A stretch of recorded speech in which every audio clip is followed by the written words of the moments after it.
Welcome back to our Canaries Walk. 20 more minutes of Norwich City chat, and was that a bit of a reality check for us against Birmingham City? There'll be no big head losses on this particular week's episode, but some fans have questioned some of the substitutions that were made and what is Gibbs up to as well. Is that criticism too harsh? We've got Tom, James, and Killian back with us to give their view on that loss to Birmingham City.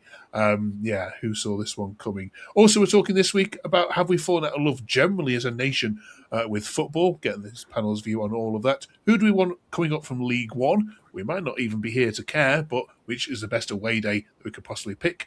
And we're up to the letter Q in our A to Z. How on earth are they going to get through this? Thanks for your comments on last week's video as well. So many of you commented, and we'll read some of these out in a minute. We also had Belgian fans commenting as well, which is great to hear as well. But let's jump into that Birmingham game first of all, shall we, Tom? Was that a bit of a reality check for us? Yeah, I think it shows us how far we've come under Clement. I think for me, Birmingham were excellent. I think take nothing away from them. I think first half an hour they could have been 4 up. I think there's a couple of things in there, but I think they all over the pitch executed a game plan. They roughed up Motore. They wanted his shirt off his back, but you could see the kind of game plan that they brought to us was to hit us quickly, and I think coupled with a high line, which is perhaps a bit questionable, but I think to show how far we've come in the 60 minutes post the goals shows what this team can really do under Clement. The second half was completely different. And it's just one of those. I'm not going to sound like a man. It's just one of those. But I think it's one of those games where you come away from it and you just go, we give ourselves a mountain to climb. And we give ourselves a bit too much to do. But actually, we have come so far. And actually, I think everybody walks away from that game going, okay, on to the next one. Yeah. I mean, crikey, if this was back in October, James, there would be head losses galore online. I didn't see a single one really, other than the Gibbs comments we'll come on to in a minute. What was your overall view of the performance in both halves? Well, it was literally the classic phrase of a game of two halves, wasn't it? First, 30, 35 minutes, they were superb. We were slow out the traps. Both goals, I think, were not avoidable as such, but I think the defence certainly could have done a little bit better. And then second half, you go back to the Birmingham away game, we were nothing. They absolutely thrashed us at their place 4-1. Could easily have been a repeat. In the first quarter of the season, it probably would have been. But testament to the players, we are still obviously plenty of injuries out there. It's a young team that was played yesterday, so for them to come back and potentially deserve the point out of it, it's good signs, good attitude from the boys. Okay, let's look at some social media takes from the game, shall we? Killian MJ 1974 says, first half we never turned up, second half absolutely outstanding. Tough to get a result against 13 men though. I thought the officials were absolutely abysmal throughout. Did you share that view? Yeah, they were pretty poor. I mean, there was more songs about the officials than there were about any of our players. They were shocking. I mean, they even substituted an official at halftime. They weren't great. They weren't, and it was interesting to watch Clement's post-match interview where, he was very diplomatic, but he was espousing the virtues of VAR in the Championship and why it should be there. That was obviously a direct or an indirect dig at how poor the officiating was. Yeah. Let's plow into the one negative fans had then, Tom, and if you agree with this one. Chris says, me if I ever see Liam Gibbs start another game on the right wing. Liam says, playing Gibbs at the right wing is fine against West Brom and Oxford. It's not so much against decent opposition. Do you concur? Yeah, I think I said a couple of weeks ago that he wasn't the answer. Do you know what I mean? I think when we were talking about some of our midfield woes, I text Matty yesterday to say that he looks like he runs with ankle weights on. He's just not. He's not. If he had the fullback overlapping him and there was a bit of pace down that right hand side, then maybe you could see why he's there to perhaps drop back in and cover. But yeah, I mean we burst through, but I think before they scored their first goal yesterday, Gibbs burst through, and the centre half made up double the ground he did in half the time, and it's unfortunately he's just not a winger. Is he a 10? Is he a 6 and 8, a centre midfielder, whatever they call him these days? But he's just not a winger. And when we have got talent on the bench, that young talent that's got a bit of pace about them, I appreciate it's about managing the game, and he's probably quite smart football brain wise, but I mean, no. he's not. I think it was last week or 2 weeks ago, and I said in an ideal transfer window, I think he would have probably been loaned out. I think the only reason why he is still here and still playing is, one, to manage the minutes of those who are still here, and two, we needed him. We need bodies. He's a League One player, same as Springer. They both will try hard. They'll run around almost like a headless chicken, but they're not good enough for us. Okay. Do you agree, Killian? Yeah, he hasn't had a lot of minutes. He's had a lot of injuries. So, putting any player in who's that rusty is never going to end well. And I do think, obviously, the only reason he was in there was because of lack of availability. And it does show, in some areas how thin the squad is, that we're relying on players who are probably not up to the level. I think a fully fit Gibbs with plenty of practice is probably better than we saw yesterday. But he wasn't great. That right midfield has been a problem all season, though, hasn't it? I mean, obviously we bought Diallo in, but I think officially he's a left winger. I think Ahmed can probably play there, but obviously we haven't got any cover for left wing at the minute. So Makama played there for the first 4 months of the season. I think Harry Amas came on. Harry Amas came on and played his only 20 minutes for us at right midfield. You see, Jack Stacey's played there. I don't think we've got a right midfielder. Which again, last week we perhaps praised the recruitment team and maybe gave them some kudos, but actually I think that is a gaping hole. Yes, when we've got our wingers fit, you then go, okay, fine, we're maybe sport for choice, but even still, there's probably still a gap there, isn't there? I was going to say, if you look at the players that are there, Uraseki's probably a right winger, injury prone. Diallo, as you mentioned, injury prone. So there's only so many players you can have there, but all get injured at the same time. But Oscar's obviously injured now as well. So yeah. Maybe there's a place for us somewhere.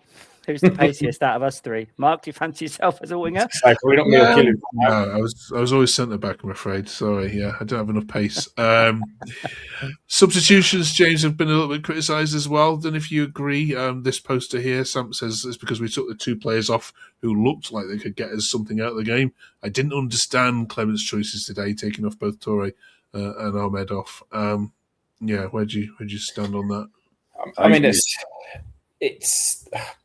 He's earned enough credit, I think, to make a couple of slightly poor substitutions. I think if you look at most substitutions, go back to West Brom, Wrexham, Oxford, they were all superb. Yesterday, it is interesting, obviously, taking Torre off when he's been our top goal scorer and is in prime form, but also we've got two other games quite quick. Sheffield Wednesday at home, followed by Leicester. Maybe he's managing his minutes as well. You could argue, yes, he's in form, but actually he might be knackered. It's better to have a fresh player on the pitch than someone that's knackered. So, yes, I get on the surface of it why take off your two most attacking players, but also we don't know if there's a slight niggle or, I said, looking forward to looking ahead to the next two games. Okay. I think the other thing is, sorry, go on, Killian. Ali Ahmed looked tired just before he was taken off. Like that last run he made, he just wasn't up to the pace, and he'd really pulled his heart out before that. So I guess it's just fitness and the intensity of the league. And just on Torre, I noticed that Clement had a word in his ear for 90 seconds or so after he came off the pitch. I mean, Christophe Claret is the name of Birmingham centre half. He did a royal job on Mo Torre yesterday. I think that was a well and truly welcome to the Championship kid kind of performance, and he was getting frustrated because every time he had his shirt pulled, every time he got pulled to the ground, he was getting more and more and more wound up. So actually, it's probably decent management from Clement to say, look, you're not getting what you need to get out of this game. Yes, he could have scored, but actually I think perhaps, bringing Matthias Kiscoren on was actually perhaps a different proposition for that centre-half to think about, because he was just, every time the ball went anywhere near Torre, He was niggling at him, pinching him, pulling his shirt. It was a proper centre-half performance to a player who's new to the Championship. So fair play to that Clara, because, you know, he's well, I've looked at some of his stats, and he's a bit of a man mounted this season for Birmingham. So I just think you know, Toure was just getting increasingly frustrated, and maybe Clement thought we can't lose him for 3 games if he retaliates. Okay. Killian, there's another tweet I saw that said Norwich City are officially now the first team that can declare themselves for next year's Championship, given that they're not going to go up and they're not going to go down now. Do you agree? Is the season over? Yeah, I think there was a lot at stake for that particular game. I think it made a big difference. And the way some of the other teams have performed, it's obviously, we're still, I'd say, now I don't think we'll go down, but I think, you know, we're still hovering above that end zone. So I think Wednesday's a really important game for us. You know, like Sheffield Wednesday, every day we should beat them. Yeah.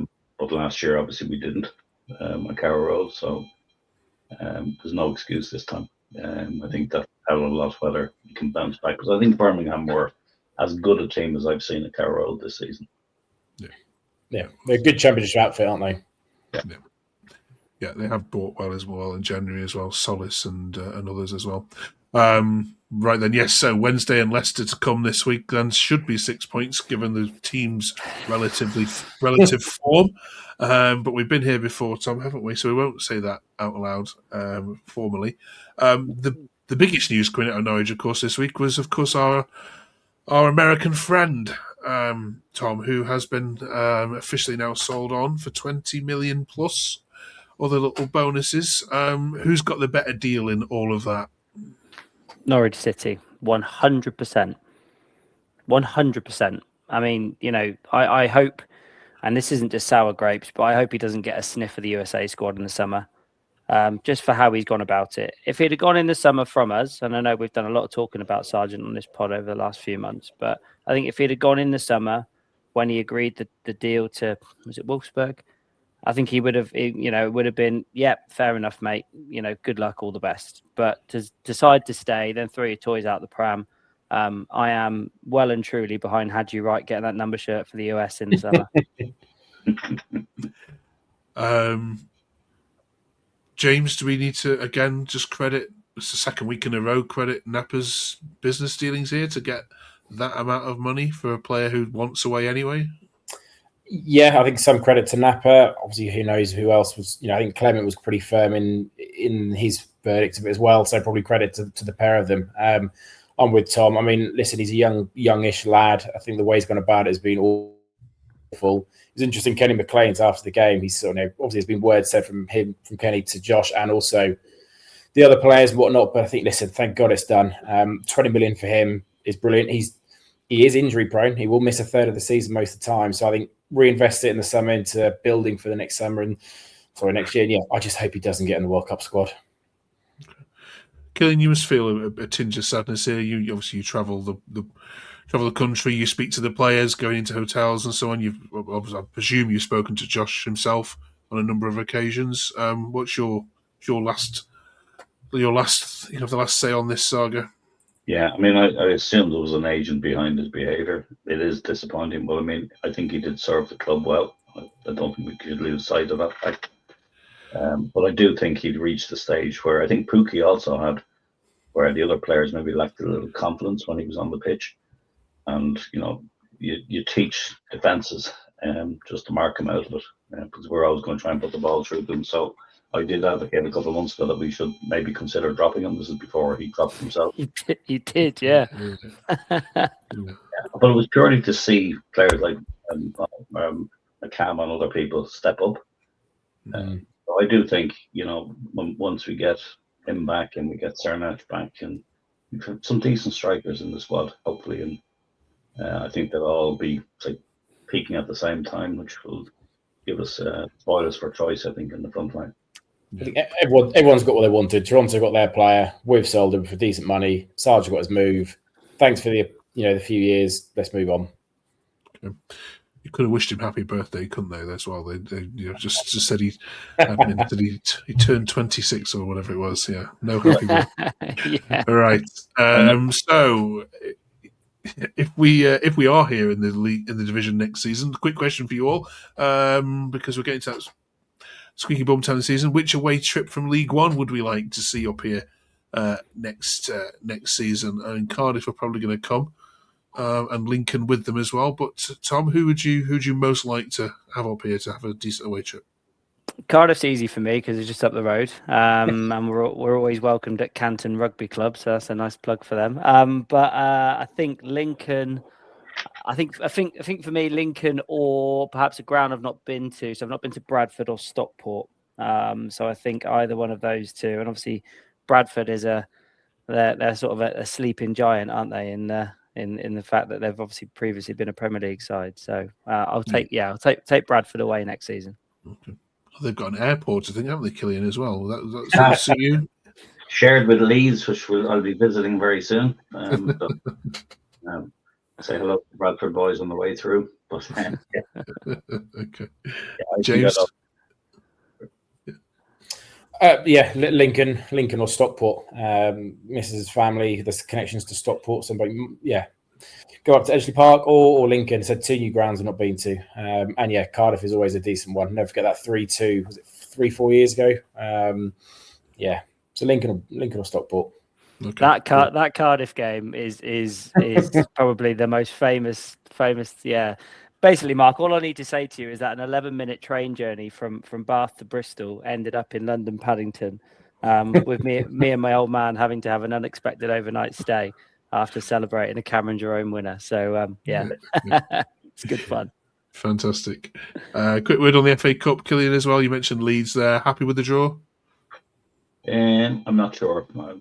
Ellen Road brings horrors back from the last time there.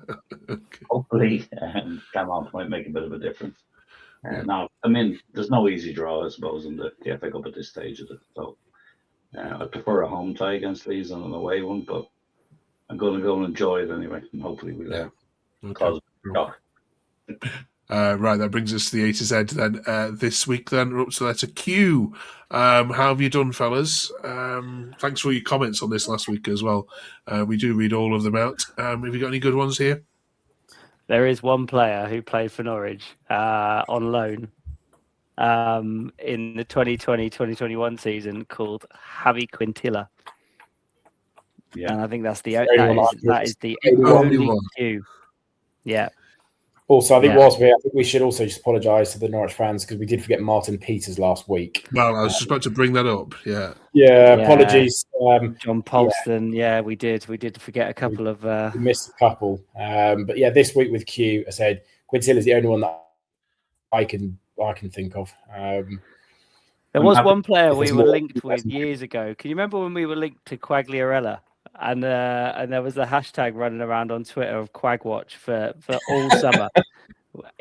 I've just looked, he's now 43. So I don't know what year it was that we were linked to him. I don't know why my brain remembers this crap, but Fabio Quagliarella, we were linked to him. Quintilla is the only key that's for Norwich. If we'd have won yesterday, it would have been K Sarah for Wembley, but okay. Maybe after the Leeds game it'll be quarterfinals. Okay. Right, Quintilla it is then, getting into the A to Z. The good news is that next week we're up to R and then S and then T, so it's nicely straightforward for them for a couple of weeks now. So thanks for your help on this, and thanks for all the reminders. Loads of people saying Trevor Putney, John Polston, David Phillips. We forgot loads last week. Martin Peters came out a lot, so apologies. Thank you for all your reminders last week to this lot. You are sacked. We must do better. Right. Thank you very much for watching this week then. We'll chat about the football and whether we're falling out of the love next week. Also next week, of course, we're looking back on Leicester and Sheffield Wednesday as well. Fingers crossed, 6 points, and maybe, just maybe, the playoff chat can continue. Who knows? Thanks for watching. I'll put my teeth back in. See you next week.